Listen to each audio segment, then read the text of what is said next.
I'm completely honest, like who I was as a fitness coach, who I am now, I think there was a lot of facade.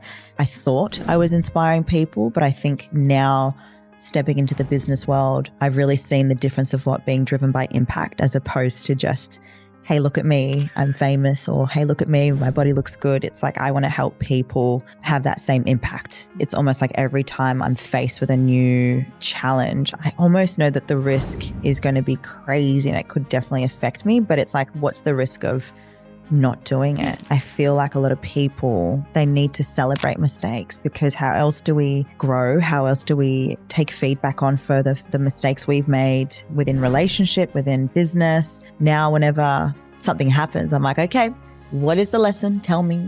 You're probably not going to tell me for a while, but that's okay. It'll come for me soon. And I think that was the thing. How we build that is with your story, your authenticity. How we sell is based on the connections and your product, yes, or you being the product. And of course, how we make you a point of difference is building you as a brand.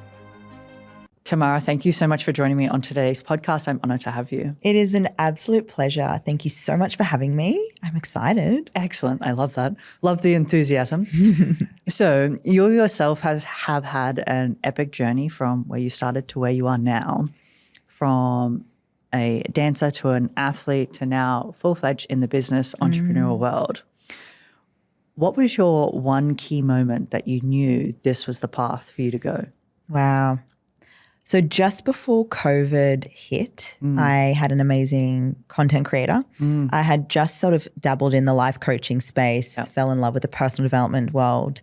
And I remember we're at the gym and we were filming content for my fitness business. And I was still in that sort of transitional phase. And I was just getting frustrated. I was like, oh, and I was resenting it. And then I had a really great mentor at the time that helped us do values, personal and in business. And I realized that fitness wasn't a business value of mine. It was more of a personal. And it kind of was my first aha. I have to transition.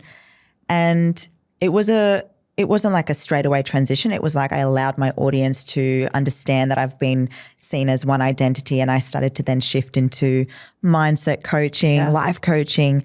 But for business, I started to understand, like every women and men that I worked with, after they worked with us in our breakthrough coaching, they wanted to start a business in the online space. And I was like, I've been online since 2014 as a fitness coach. I have built a business in the online space. I love helping people.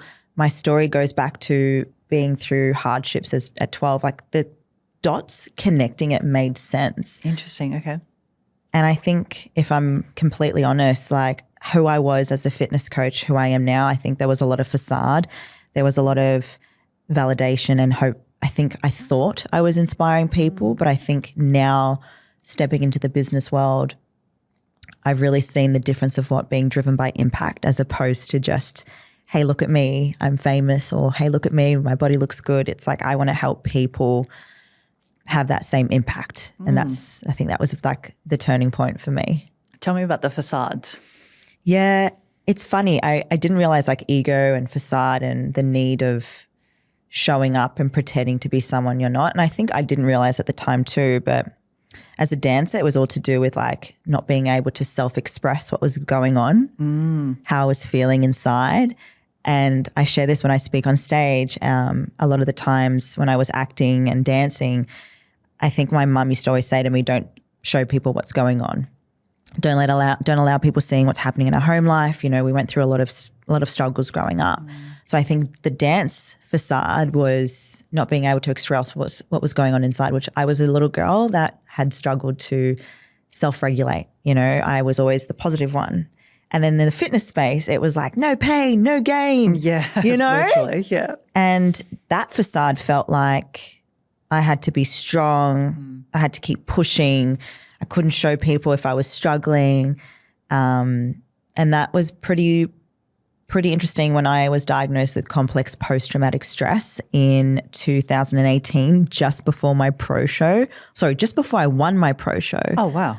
I was told that I had CPTSD because of all the suppression. So I think that kind of was my first taste of like, the pinnacle moment too, that the healing journey wasn't just physical and it wasn't that I had already been healed. There was more work I had to and wanted to do. And I think it was choosing to now really step into that journey. So, yeah. What happened for you when you were able to identify those current turning points for yourself, like understanding the emotion that was coming up? Yeah, it's interesting. Each one is different. And sometimes, I'm going to be honest, I think I had a lot of guilt and a lot of shame. I felt that I was intentionally wanting to do the right thing, but it was coming from a bad place. And so I think I had a lot of shame and a lot of guilt, and a bit of like a, wake yourself up, Tam. There's a difference between self-led and being driven by impact to being cocky and, showing up as someone that is sending the wrong message. So I think there was a lot of shame that came from it, and self-acceptance as well. And something I'm working along with my kinesiologist now, it's the two worlds I sort of see myself in is like being a leader, but then having that girl who is still working through her stuff. How can we bring those together?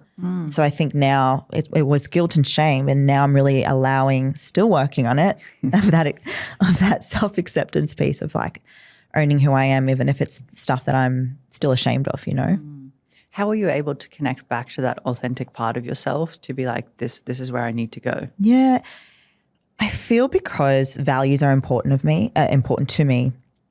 And I think when I look at my story, there was always moments of like, why is this happening to me?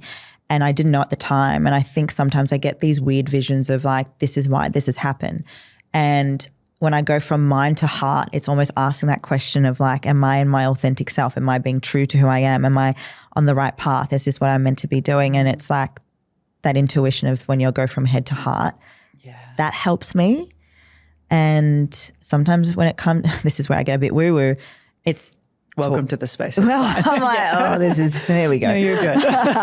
But it is, it's like asking the universe for guidance and just being able to go, hey, like I need some help right now, or hey, I'm a little bit unsure of what I'm doing is authentic or inauthentic. And sometimes I learn the hard way.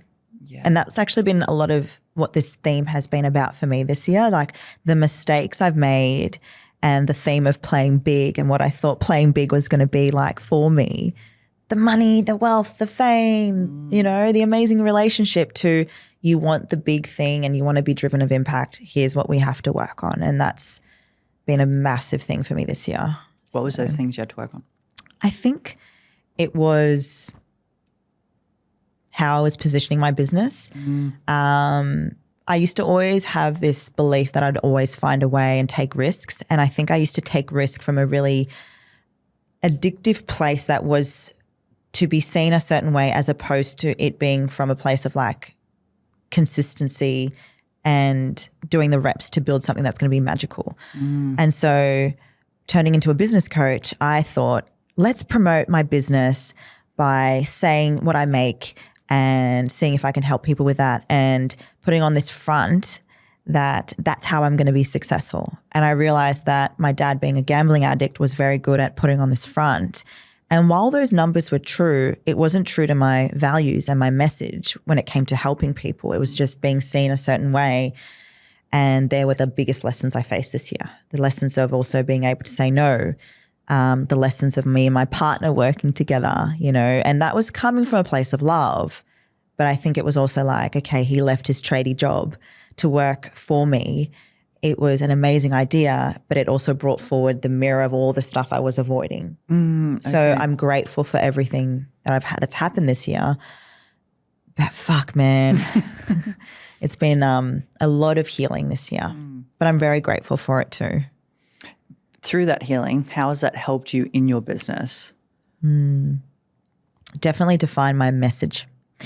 And understanding something that Dr. John DeMartini actually helped me navigate on a podcast we did together was there's always going to be these feedback loops. And sometimes when we're in inauthentic, when we're in the process of making a decision that's inauthentic, it goes through our thoughts of when we are an ego. And then sometimes we need to be taught, in order for us to go through these things, that it teaches us that these are the things that you need to be showing up as. And that's what's helped me in my business, that it's okay to show the vulnerability, the relationship with your clients. It's taught me to be more of a leader and being able to be strategic in taking risks. And maybe that was because when I worked with mentors in the past and believing in money and making money and spending money, there gets to be a different world where you now start to learn what you have to do and what you can do later. It's almost like yes can be yes for the future,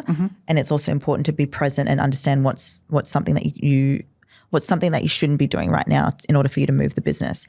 And I think I've learned that I don't have to do all the things at once. Yeah. And numbers are not my best friends. In what way? Well, when my partner came into the business, he was very, very much like, you don't make decisions based on numbers. And I've always been someone that's decided to make decisions based on what felt good. Whereas he was like, you have to understand profits, wins and losses, not just revenue. And so that was something that was great for him to come in. And what else has been amazing about him coming in and being the finance person and the CFO, I've realized my zone of genius is really, yes, presenting, being the creator, the speaker, but also being able to coach. And I think one of the most amazing things, and anyone listening too, it's knowing what you're good at, knowing what you can delegate and outsource, and knowing your values that you live in business so that you can outsource other things that you don't need to be doing. And that's been, again, the biggest thing with numbers for us, and making decisions that are, yes, a risk, but also that's going to move us ahead in the business, as opposed to it being like, this will make us look good versus this is what we need to do for our clients and for our business to build a team of 5, now 6. So how was that mental shift for you? Well, I was stubborn about it. Let's be real. Like coming from a background of like being poor and my money habits, and, you know, my father, as I said, like being a gambling addict, I never was one to gamble with money, gamble with what he did, but I gambled life. So the shift for me, like it's almost like I've been at rock bottom, so I know the feeling of it. So I gambled it because I know that feeling. Yeah. And so is it for you, just to touch on it a bit further that with you, right? Is that feeling that you get from it, the gambling life?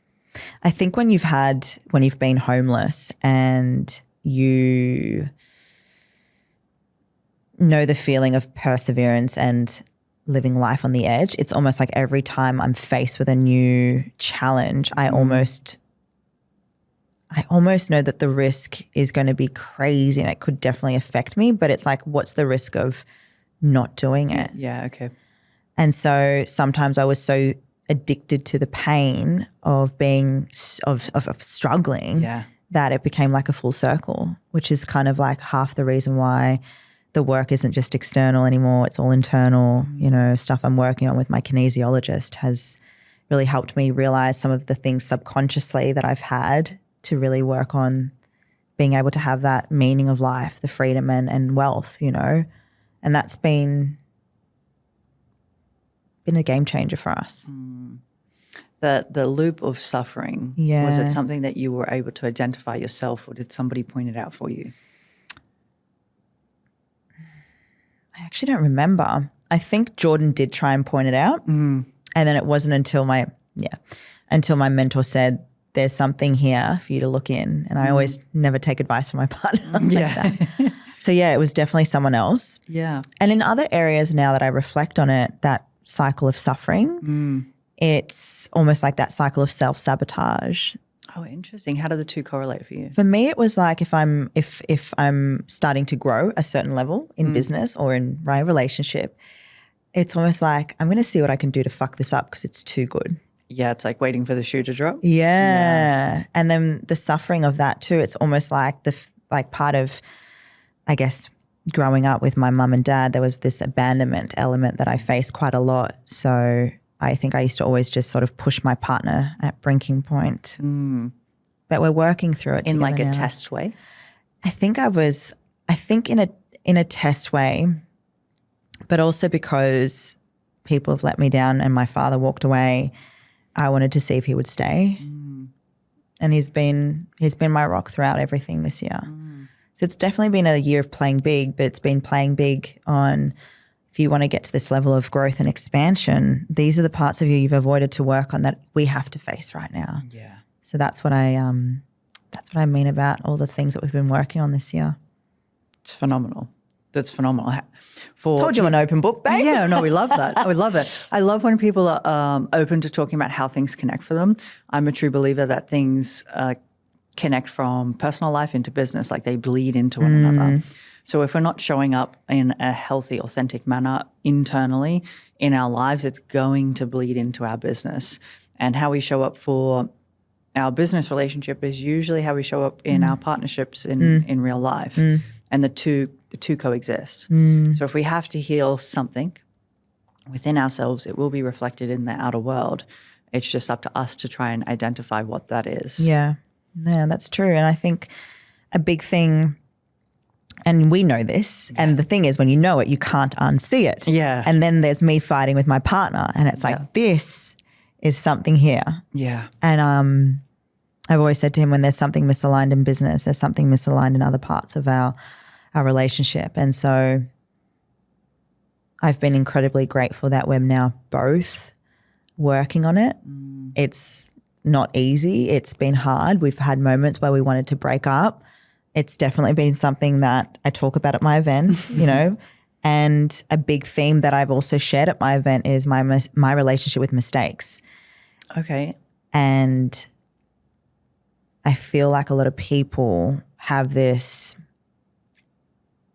they need to honor it. They need to celebrate mistakes, because how else do we grow? How else do we, you know, take feedback on for the mistakes we've made for within relationship, within business, and it becomes great stories. And I'm a storyteller, and I think in business and in what we get to do and why we get to speak so well, the more we can tell people, hey, I've been through this, I've learnt from this, I don't want you to go through this. This is what you can do now. Yeah, let me leapfrog you from where you are to where you want to be. It's obviously up to you to implement it and learn from your lessons, but let me help guide you through it quicker. Exactly. Yeah. What did you learn from dancing and competing that transferred into business for you? Discipline, structure. I have a better relationship with perfectionism, that's for sure. And one thing I've probably done better at in business, and I reflect on the dance space and the fitness space, that the only competition that we have is ourselves. Yeah. And I used to compare and point and name and blame. Why am I not there yet? And it's funny because now whenever I'm coming to mistakes, as we spoke about, feedback and failure, well, this is on me. It's my responsibility. It's not Jordan's. So there's always obviously, you know, components of both responsibilities and mirrors. But it's like, okay, I've got this. This is my responsibility. And so, yeah, the discipline, the structure in dance and fitness, definitely. Sometimes I wish though I had more of that responsibility, you know, when I was a dancer and not being in victim and also in the fitness space. But again, it makes great stories. It makes great lessons and opportunities for us to share and express. So yeah, that's definitely been my biggest thing for me. When you say being in a place of victim, how did that show up for you? It's funny. I never thought I was. That's the thing. I was in such a and what's the word? Like completely over my head. Like rose-colored glasses. Yeah. Because I was like, I'm disciplined in what I do. I'm eating right, and you know, I'm showing up for dance classes. But I realized when it came to going that extra mile and working on myself and the languages that I was saying, the thoughts I was having, all of the stuff internally that I was just masking with, you know, the training, the routines and structure, I realized like a lot of the stuff that I was putting on as a front, that I was the inspiration deep down, you know, that victim girl or the victim mindset was coming in with self-disempowering ways of thinking, you know, the cause and effect. Everything's happening to me, not for me. And that's kind of what I've realized, that I've shifted. Now whenever something happens, I'm like, okay, what is the lesson? Tell me. You're probably not going to tell me for a while, but that's okay. It'll come for me soon. And I think that was the thing. You know, I used to think everything was out to get me. And I feel like everyone goes through that at some point in their lives. It's happening, why is everything happening to me, as opposed to why is this happening for me? It's a mindset shift that once you identify it, you're like, oh, Because I think people go through that phase where they're like, oh, I'm not a victim. Like, I don't act that way. But as soon as you remove those glasses, I did the same thing. I was like, oh, no, we can't show up that way. No. Like, oh, where have I been living these whole time? Yeah. It's almost like being aware of your behavior, being like, that's not how I want to show up. I would have what I refer to as little girl energy tantrums. I love that. I'm stealing that. Yeah, please.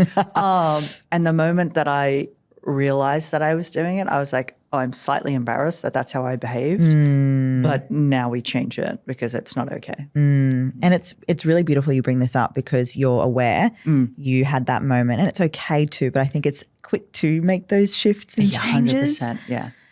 We can sit in a place and dwell about it and be like, oh my God, I did X, Y, and Z, but it's only keeping us trapped in that place. It's be like, okay, I handled it this way. I don't like that. So the next time I'm going to change my behavior.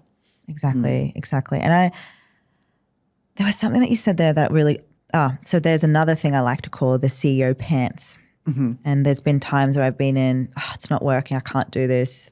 Maybe I should give up. And it's that shift in, hang on, put on the CEO hat on or the pants on or your big girl pants. Like this is something that we can find a solution for. How would a leader show up? Yes. My big thing now, and I was just on the phone to my girlfriend in the car because I got lost, was being more of a leader when I speak to my staff, my partner in business because we work together, and being able to, I guess, respond in certain circumstances now at a level that's going to be inspiring, quick to implement, but also to be vulnerable and transparent. I think I've always felt that in order to be a leader, you have to be strong and, blame other people. Let me say blame other people, but more around like not being the one that has to be the one that helps. And I've also learned that as a leader, it's okay to ask for help and to be vulnerable to your team and to your partner and to your clients too if things are going on. I think that shows more leadership skills than what people think putting on that armor looks like, Yeah, I think it's a journey that everybody has to go through, especially women. If we've carried that, I know for myself personally, if we carry that heavy armor for a long time, it kind of closes us off to the opportunities of life that are presented or that we're able to receive. Agreed. I really agree. I love that. That was beautiful. Your transition into business. Yes. How did it start for you? Like once you identified that fitness was no longer the thing and business was, what were the steps that you took? I talk about this because it's a bit of my frameworks because a lot of people that come to me are going through transitions. There's a great thing that I like to share from Alex Hormozi. It's don't tell people the results you're going to get them.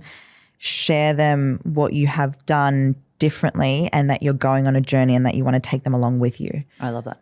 And so when I transitioned, it was really scary because I launched a high ticket and I told my audience that I was transitioning and I am scared. And I said it in a way that, well, it was the truth. Like I was scared and I had so much judgment in myself and I was afraid of the judgment I was going to receive. And I said but this is something I'm passionate about and I know I can do and I want you guys to be on this journey with me. And the great thing that came from that was that piece of show up and that I, again, just doing the reps because sometimes the fear of judgment doesn't feel like it goes away, but the more certainty, I don't like the word confidence, but for me it was certainty, finding certainty in myself to do it. And so the transition happened with letting people know how I was feeling, telling the truth, doing the reps. It was honestly like the belief system overall opposed to the strategy. And that's how it kind of started. I did a masterclass every single month, a free one. And I just like every month I wanted to offer and give value. I wanted to prove myself. I wanted to show people what I could do. And over time, Queendom built and the unique brand came alive and more evidence started to show. My certainty grew. I worked with mentors and it was hard, babe. It was fucking hard. I'm not going to say it was easy. It was fucking hard. But it was worth it because I think people, when they watch your journey and you show up, even when you feel like the clients are coming in straight away, maybe your engagement's not there, maybe the revenue's not there, whatever it is, that it does come, that delayed gratification. And it's at that point now where speaking on stage, building the global podcast, it's been good to hear when people say you are just showing up and you're authentic in the process. And that's why authenticity is so important to me. It's like relatable for people to be able to see it. Exactly. If she can do it, I can too. If she can show up and be admitting she's feeling judged, and again, it's all me. Yeah. We know that. Yeah. When we know it, just means that we have to continuously now do the work. And I think now it's just an ongoing thing for me, personal growth, personal development. I can't not work on myself anymore. The more levels of growth you face, another level, another devil, it's like, okay, you've got a team of 6 now. What do I have to start to learn, implement, work on so I can be a better version of myself, not just for them, but for me too, and for my clients as well. I really love what I do. It's amazing. It's amazing when I truly believe when anybody finds the space of what they're meant to do, like you can just see it on them. And it's a place of, like what you said, it comes from a place of impact now. Yeah. Instead of what am I getting from it, it's what am I giving? Yeah. How am I serving somebody else? How am I improving somebody else's life? And I think that creates ripples effects through everybody that you touch. Yeah. Yeah. I found this interesting, your thought process with confidence. Yeah. Tell me about it. Well, when I used to be a dancer, I had to pretend to be confident. And there was an exercise we had to do in front of the mirror and I could never look at myself. It was like every time I thought of being confident, I had to look away. And so for me, we always hear the word competence, and yes, that's important. But there's this beautiful element of when you become certain within yourself, certain at what you're doing. And it's this beautiful feeling of this deep knowing. And that for me has been a game changer, because now when I feel uncertain about a new level, I look to people that will help me buy their certainty first. It's something I always say to my clients, like, I know that feeling is there. If you don't have certainty yet, buy my certainty, which is let me instill the belief in you so you can see yourself when you believe in yourself. And that's when everything starts to come down, or at least the confidence piece, you know. But that's my favorite C word, apart from other words too. And I think, as we spoke about, it's the consistency, it's momentum. And there's a very masculine word of, yes, do the reps at the gym, do the reps in your business, but momentum is beautiful because it's like, just keep swimming, just keep swimming. It's like, fuck, this is hard, but I'm just keeping going. And it gets easier. Well, until the next level. But I was going to say, does it get easier? It just keeps. We get better at it. Yeah, right. You get better at it. And I think it gets easier over time, just like going to the gym. Going to the gym for the first time, terribly hard. The more you go, the more reps you get put in, the easier it becomes. I do believe that translates into business, and then it's just okay, I've hit my ceiling. Do I want to keep going, or I'm happy where I am? Yeah. Yeah, and I think one thing I'm owning right now, and maybe you resonate with this, babe, when you're constantly chasing that thing and you're not allowing yourself to reflect back and see where you've come from. I'm sitting here right now. We've just been chatting. I have a bit of emotions coming through because maybe I'm getting my period, but there's gratitude, right? And like we can talk about the year we've had, the mistakes, but then we're here together, and I'm like, there's this beautiful immense of gratitude and reflection. It's like we're nearly at the end of 2024, babes. It's crazy. Right? Crazy. And a lot of people forget that, and I'm choosing more now just to sit with that because, like momentum, chasing money, building impact. But like here, we get to do this on a Thursday at 3:00 nearly. Excellent. Isn't that amazing? Yeah. Yeah. I'm grateful for that. It's like the small little wins. And one of the biggest mindset shifts I had to have was being able to, because I was so forward focused on the big goal, I was missing all the small little wins throughout the day. Yeah. Or the month or the year, because I was so focused on the big goal. I didn't realize I was winning so much when I thought I was failing because I hadn't reached the big goal. When it's like, well, if you just come back here to the present moment and look at, the 10 daily wins that you have throughout your day, you realize that you're actually winning all the time, not just because you haven't reached the big milestone. That's so true. I love that. And I think when we put more energy into those mini milestones, that's when the bigger thing comes so effortlessly as well. Yeah. You know? Your business, it's currently directed at helping men and women build their own businesses, I'm assuming? Yeah. So my message has become three things. We help business owners show up authentically online with social media strategy, sell through storytelling, and scaling with a personal brand. And it's this beautiful circle I always like to share with my clients because, you know, building a business in the online space, it requires social media. But how we build that is with your story, your authenticity. How we sell is based on the connections and your product, yes, or you being the product. And of course, how we make you a point of difference is building you as a brand. And so that's been what I've found my biggest passion because I love helping people find their story or putting it all together. It's like that is relevant to your consumers. We need to talk about that. And then, you know, when we were back in the fitness space, it's good to do features and benefit selling. And we teach that. We teach direct selling, but emotions, trust, and relatability can really sell when there is a relevance to your consumers. And so we've got so many frameworks for storytelling that we help our clients show up online with and, helping them build their businesses, their tiers. We call them the queen tiers or kings now because we've got men too. It's insane, Ash. Like we had an event just recently and we had two men sign up that have some fucking epic stories that I can't share too much on here, but one, he's got a superpower. He's got a disability of being visually impaired as well as hearing, and his eyesight's slowly going. And he stood up on stage, spoke, shared his story, and he wants to help men with his health and fitness. And that's amazing. Amazing. Right? Yeah.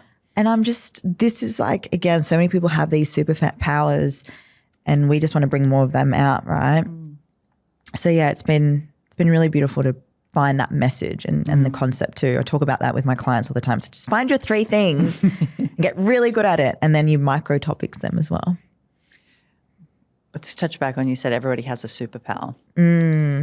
What stops people from seeing their superpower?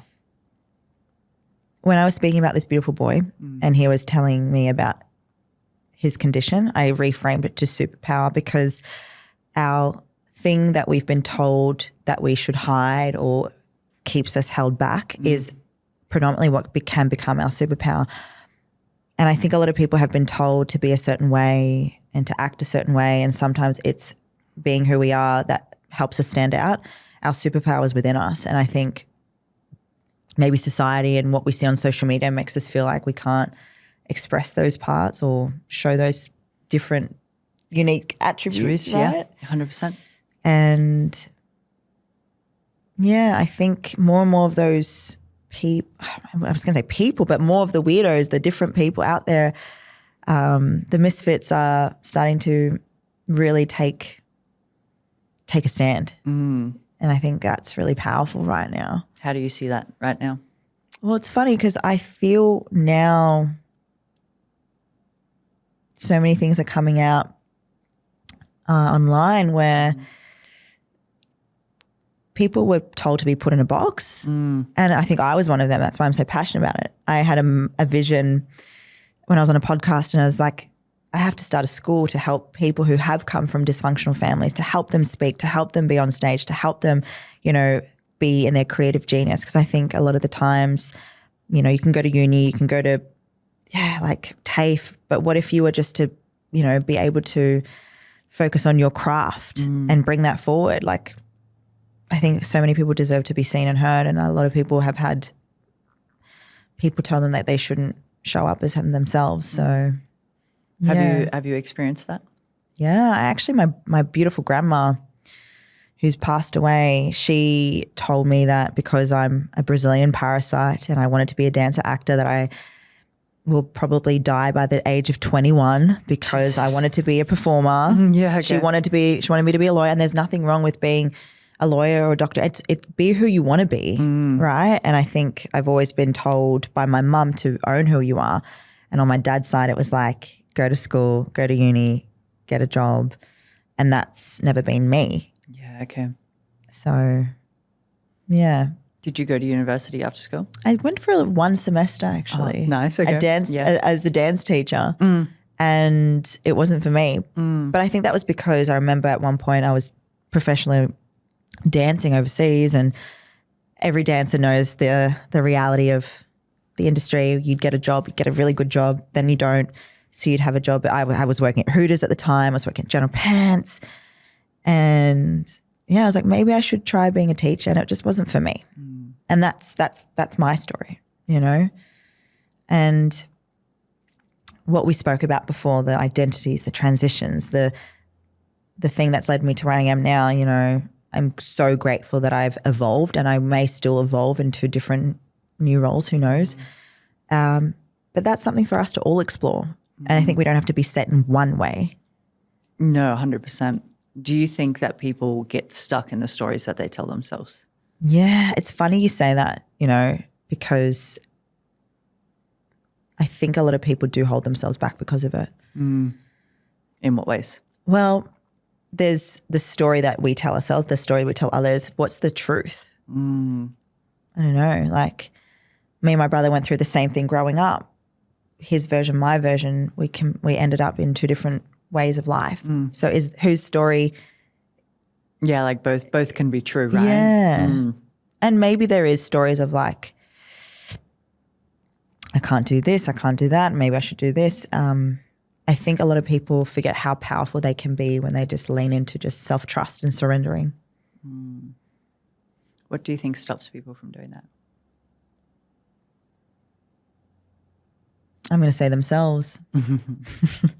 But they blame other people or their external reality. If I'm unaware of it, how would I become aware of that, like, inner distrust in myself? I'm not going to say ask the universe because the universe will give you a train. I was going to say the universe will fuck shit up. I know. But that's a good question. If I was to find that out, you know, I always think it's so important to be in rooms of people that you inspire to be like, or I always think an event can change someone's belief or shift their belief. Yeah. So during COVID, I was watching so many TED Talks and YouTubes, Brene Brown, Tony Robbins, Jay Shetty, and it was when I was going through my darkest time, going through COVID because I was single in a studio apartment with 2 cats. And so I think I was always looking for inspiration to people I aspired to be like. The thing that I probe everyone listening and what to do is it's what you do with it. I heard this great thing at an event. It's like, yes, knowledge is power, but knowledge is potential power. It's what you do with it. So someone who may not know what to do with their inability to self-trust, go to look to others to inspire by, but then choose, like, it's what you do with that. That really dictates what you decide, like what your journey is going to be. And like if you choose to apply it. Yeah. As opposed to just knowing that this is the steps that I need to follow. And it just being the thing that's there as opposed to being like, okay, this is what I need to do to build self-trust. Exactly. And that's for everyone's journey to experience in their own time. Yeah. We spoke about victim mindset and not being aware. And when it hits you, you're like, wow, was that me? Yeah, you're like, surely not. This hairpiece keeps falling. By the way, guys, there's a bit of a fluff of my hair. So I keep touching it like this. How many identity shifts did you have to have? Don't know. I 3 was the first number that came to my mind. What was the hardest? Probably the one that I just went through. Why was it hard? I think because I thought I was authentic to myself. I thought who I was being versus who I wasn't being. And it was like practice what you preach, but also embody what you share. And that was big for me. Was there a disconnect between what you were embodying and what you were portraying? 100%. Interesting. 100%. I was really nervous about doing a healing work again, just because of an experience I had, still my responsibility, that I was scared to go through that again. And I think I was just too caught up in the strategy and work that I wasn't willing to work on myself. And that's been the best thing to realize and the hardest, but also now it feels good to openly say that. And this year's probably been the hardest in business, in learnings and healing and growth and expansion. With all the good and comes the bad. Between, yeah. Yeah. Yeah. Would you class and if I'm hearing this right, your last identity shift, would you class that as dropping the last mask, if you will, I love that. to present your actual authentic self as opposed to the one that I'm presenting to the world? Yeah. I mean, we'll have moments where we're inauthentic, right? 100%. There'll be moments where that mask will come up. So, yeah, I definitely think so. The Last Mask. Wow. That's a book. Yeah. That's great. Thank you. It's, I think for a lot of people, trying to identify what their authentic self is, especially if they've been showing up in a way that they think society needs them to be, if they're showing up in a way that they think will keep them safe. Yeah. Trying to dig through the layers like an onion, trying to understand if this is actually my authentic self, or is this another facade, or is this another mask, or is this actually who I am? Yeah. It's funny because the biggest thing I love about that was what I shared before, we could have this conversation. I'm saying this is the last mask, but then Could be another one. There's going to be more. I think I honestly feel like the question I like to ask everyone right now is who I am behind closed doors, you know? And as I said before, what I've been working on with my kinesiologist is accepting who people see you as, who you're still working on as, and bringing them together so that they see that. And you don't have to be authentic. Let me rephrase. What you show up online and show, you can still be private on other parts of your life to yourself. That's fine. But it's you and me, speaking to me and everyone listening, it's bringing the parts of what you show up as online, in business, or in general, and how that part of you that you feel that there's two worlds, and bringing them together. It's just that acceptance piece. You know, I honestly always go back to that little girl for me, and just it's love. Yeah, it's just loving yourself. How long did it take you to get to that place? I feel like I'm still working on it, babe. I think it's like an ongoing work for me, you know. I'm accepting, I'm self-acceptance. There's moments of myself that I'm hard on myself. I'm working on some stuff. There's moments where I'm like unloving to myself, but I feel like it's a work in progress. And does that come up regularly for you as you move through the inner work? I think I'm becoming more aware that there's still much work for me to do. Like, we haven't scratched the surface. I was like, oh, okay. When did you start your quote unquote healing journey? I think it was just before my show, because being diagnosed with complex post-traumatic stress and being told, like, my mum thought I was going through a personality disorder. I was extreme. It was like heightened emotions, dysregulated, really bad, really down, really angry, all of the things.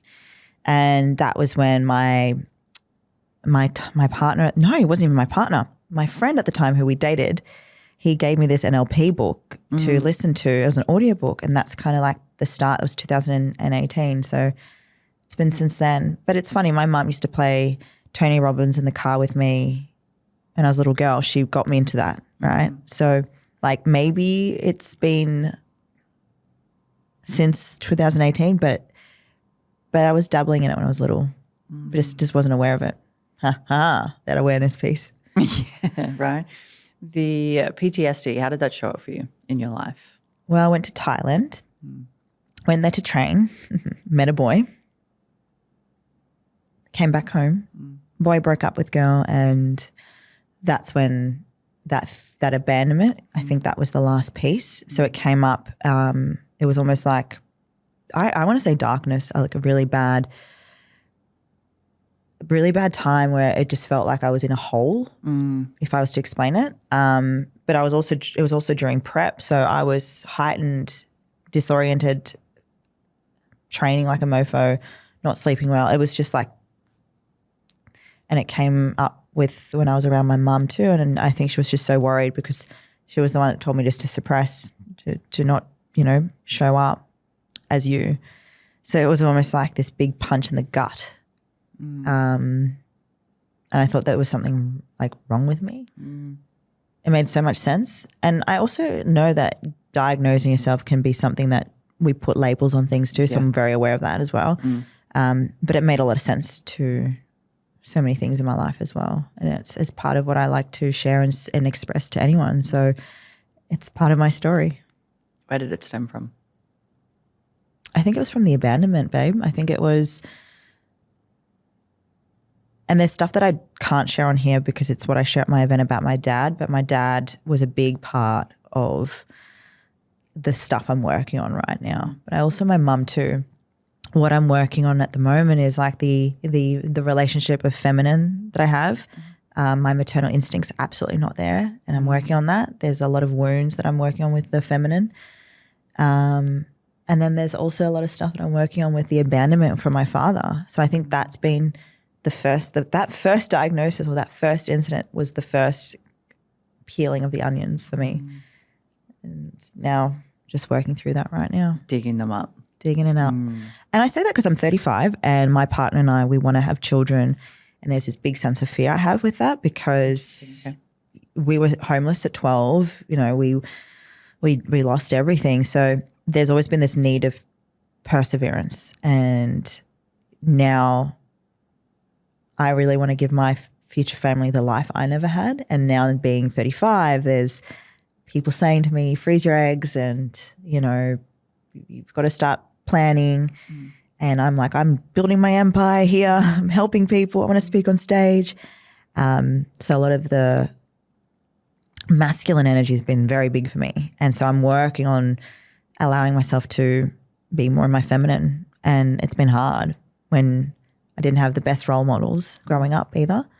But I'm very grateful that I've got such a great relationship with my mum now too. And there's the things that I'm working on right now with that is slow and steady.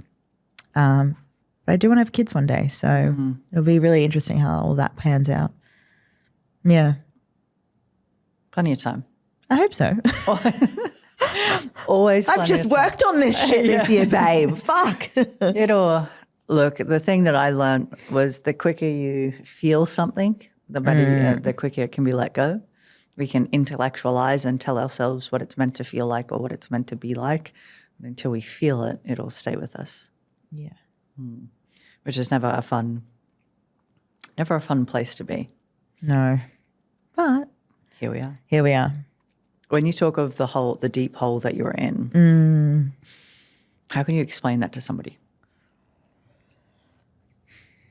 I think when you're putting on a front for so long, you think you're unstoppable. It's like you're acting on stage, and it's the worst feeling when there's nothing you can do and you've lost your words, your lines, and it's like almost like you're frozen. It's funny. I always have that dream of me being on stage as a dancer and I freeze. And that's the feeling I get when I think of that hole. It was like I just couldn't get out of it. Yeah. And so that's kind of like how I was feeling because you can easily perform your way out of things. Yeah. But it got to the point where I couldn't anymore. Yeah. You're just like, I'm done performing. Well, yeah. Yeah. So now I just overshare everything on my podcast. You're like, I'm on one extreme. Here you go. Tick it all. That's so great. So great. So you went from a place of not wanting to perform to, I would see that as dropping the mask. Like you went from a place of no longer wanting to perform, quote unquote, to a place of I'm just going to show up how I am. Yeah, it's almost like the body just said I'm done. Yeah. Yeah. That's powerful. What are your goals for the next year? Stage and speaking. Honestly, I think also outside of business, it's just working on my relationship with Jordan and myself. We did four shows this year, 4 events, sorry. And it was amazing to be able to see what a year of doing events are like. And I want to be speaking on other people's stages as well. of a place of impact too. As I said, like we spoke so much about masks and stages, and taking my podcast globally again, and just being in rooms of people that are inspiring me, you know. My mum's recently retired as well, and she's started her own business wanting to help. God, that's amazing. Yeah, it's funny. My mum's this beautiful Brazilian lady, and she's honestly like a version of me. She's nuts. And she came to my event, and she's come to everyone, and that's how she started her business. So for me, that makes me so happy because I'm going to cry. Okay. Like she got me to where I am, and I want to be able to help her too. Like that is a goal of mine for next year as well. I love that. Yeah. That's beautiful. Like that's deeply authentic. Oh, thank you, honey. Yeah, I just like money is a goal, of course, hitting certain revenues, but it's like if my mum can come to my event and build a business, like that's saying something. So I want to help her more and work on me because it's a work in progress. So, Always. Yeah. It has been an absolute pleasure. Oh, babe, thank you. Thank you so much for coming on.